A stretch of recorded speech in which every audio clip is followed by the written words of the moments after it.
సుమన్ టీవీలో మీ personal and business promotions కోసం కింది నెంబర్కి కాంటాక్ట్ చేయండి.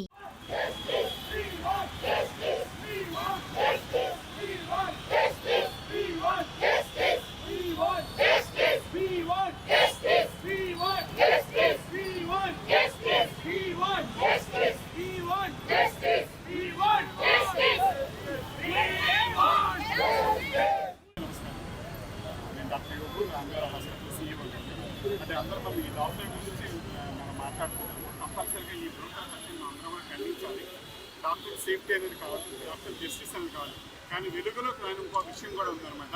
ఒక నర్స్ డ్యూటీలో ఉండగా ఉత్తరాఖండ్లో ఒక నర్స్, ఇది జరిగిన 2వ రోజునే ఉత్తరాఖండ్లో ఒక నర్సులు అయితే కనుక ఇలాగే రేప్ అండ్ మర్డర్ చేసి తర్వాత ఆ తలం కూడా తీసుకుని వెళ్ళిపోయాడు. ఆ తలం మన ఆగస్టు 15 రోజున దొరికింది.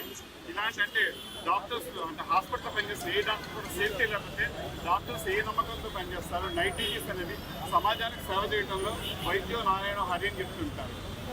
కోవిడ్ మహమ్మారి టైంలో ఫ్రంట్ లైన్ వారియర్స్గా ఉండి డాక్టర్స్ అందరూ కూడా సమాజానికి ఎంతో సేవ చేశారు. అలాంటి డాక్టర్స్కి మనుగడకి రక్షణ లేకపోతే కనుక సమాజానికి ఎలా ప్రాణరక్షణ అనేది వస్తుంది. దీనికోసం మేము కంపల్సరీగా రామదేవ్ హాస్పిటల్ తరఫు నుంచి ప్రొటెస్ట్ చేస్తున్నాము. ఈరోజు మా ఓపీ సేవలు అన్ని సేవలు పనిచేసి మేము ప్రొటెస్ట్ చేయడానికి వచ్చాము. Thank you.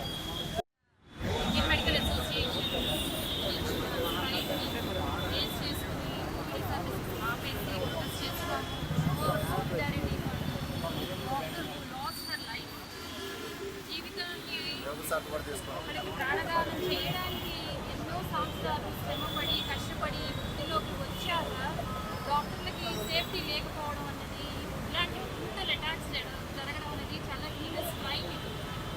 ఏ ధైర్యంతో అర్ధరాత్రి డ్యూటీ డాక్టర్స్ సేఫ్గా ఉండగలరు? దీని గురించి ప్రభుత్వం తొందరగా చర్యలు తీసుకుని లాని అతి త్వరగా అమలులోకి జరిపించాలి. ప్రొటెక్షన్ యాక్ట్ తొందరగా తీసుకురావాలి.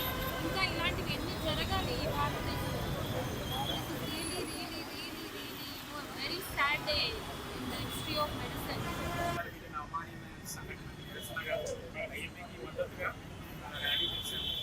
ఇలాంటి సంఘటనలు దేశంలో ప్రతి ఒక్కటి జరుగుతూనే ఉన్నాయి. దీని గురించి ప్రభుత్వం ఒక స్ట్రాంగ్ చాలా రోజులుగా ఉంటుంది. వైలెన్స్ భార్య రూపం అందుకే ఇలాంటి సంఘటనలు మరీ వస్తూ ఉన్నాయి. ఇది జరగకుండా ఒక స్ట్రాంగ్ బిల్ పార్లమెంట్ తరఫున తీసుకురావాలని